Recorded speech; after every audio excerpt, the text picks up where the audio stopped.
يا رب قربنا وباركنا لنعمل صالحا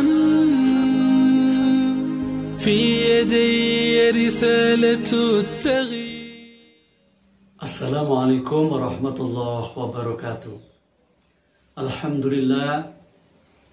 لله الذي جعل شهر رمضان من أفضل الشهور وأنزل فيه القرآن بعد التوراة والإنجيل والزبور، والذي أكرم ما يصوم فيه وهدانا من الظلمات إلى النور، والصلاة والسلام على سيدنا محمد المبرور وعلى آله وصحبه ما دام فريق في الدنيا وفريق في القبور.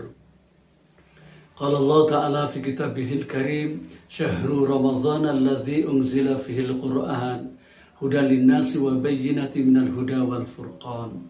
وقال رسول الله صلى الله عليه وسلم: اقرأوا القرآن فإنه شافئا لأصحابي إلى يوم القيامة. Jamaah yang dimuliakan oleh Allah, kita bersyukur kepada Allah Subhanahu wa Ta'ala karena kita bisa memasuki bulan Ramadan, bulan yang agung, bulan di mana Al-Quran diturunkan sebagaimana Allah nyatakan sendiri di dalam surat Al-Baqarah, Syahrul Ramadan alladzi unzila fil Quran, yaitu bulan di mana di bulan Ramadan itu Allah turunkan Al-Quran. Untuk apa? Hudal linnas, untuk petunjuk bagi manusia, wa bayyinati minal huda wal furqan, dan penjelas bagi petunjuk itu sendiri. Jamaah rahimakumullah.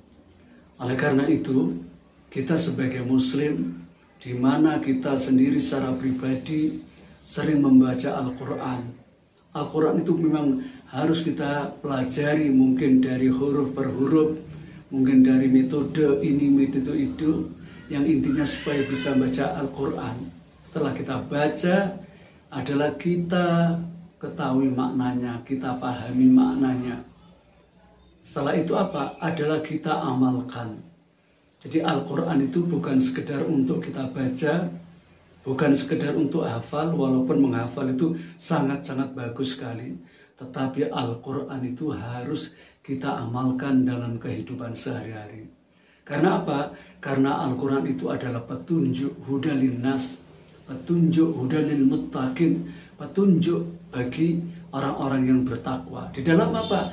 Di dalam mengarungi kehidupan. Supaya apa? Supaya hidup kita itu akan menjadi hidup yang berkah, hidup yang selamat, hidup yang sejahtera. Kapan? Sekarang di dunia sampai di akhirat kelak. Jamaah rahimakumullah, Al-Quran isinya adalah komplit. Semua permasalahan, hampir semua permasalahan ada di dalam Al-Quran. Oleh karena itu kita tidak perlu mengambil dari yang lain. Ya, kita tidak perlu mengambil pelajaran-pelajaran dari yang lain. Cukuplah Al-Quran, cukuplah Al-Quran itu dijelaskan dengan Al-Quran, cukuplah Al-Quran itu dijelaskan dengan hadis-hadis Rasulullah. Karena apa? Di dalam Al-Quran masalah apapun ada. Masalah urusan pribadi diatur oleh Allah, urusan keluarga diatur oleh Allah. Tapi ingat, Al-Quran itu bukan hanya untuk pribadi. Al-Quran itu bukan hanya untuk sekedar untuk keluarga. Hal itu Allah nyatakan di dalam Al-Quran, ku anfusakum wa ahlikum naro, jagalah dirimu dan keluargamu. Ya, jagalah dirimu dan keluargamu. Juga ya, di dalam Al-Quran bukan untuk menjaga diri saja dan keluarga, tidak. Tapi Al-Quran harus diterapkan dalam kehidupan sehari-hari, dalam urusan yang lebih daripada itu, termasuk berbangsa dan bernegara. Makanya Allah mengatakan, walau anna ahlal qura amanu wattaqau la fatahna alaihim barakati minas sama'i wal ard. Kalau saja manusia, ya, kalau saja penduduk bumi ini, suatu masyarakat, ya, bangsa, negara, itu beriman kepada Allah, bertakwa kepada Allah. Artinya iman dan bertakwa, tentu untuk itu harus mengamalkan Al-Quran. Dalam apa?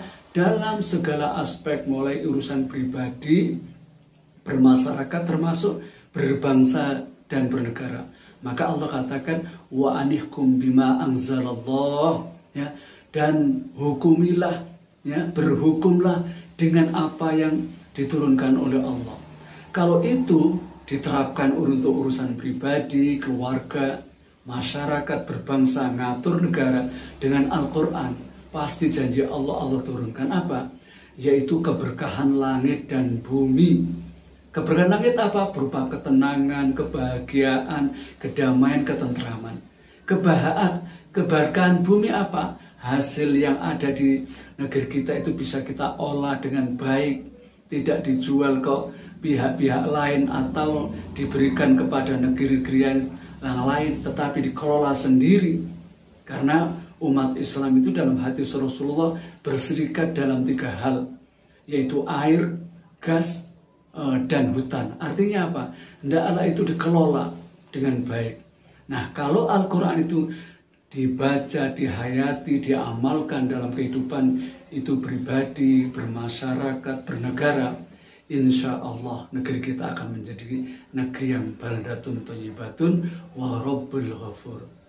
Demikian jamaah rahimakumullah, mudah-mudahan kita dari waktu ke waktu bisa mengamalkan Al-Quran bukan hanya untuk urusan pribadi, tetapi untuk urusan berbangsa dan bernegara. Dalam urusan pribadi juga urusan berbangsa dan bernegara. Demikian, mudah-mudahan negeri kita menjadi negeri yang baldatun thayyibatun wa rabbul ghafur, dalam naungan ridha Allah, syariatnya Allah, dan aturan Allah. Hadanallahu wa iyyakum ajma'in. Kalau ada kurang lebihnya mohon maaf. Assalamualaikum warahmatullahi wabarakatuh. يا رب قربنا وباركنا لنعمل صالحا في يدي رسالة التغيير.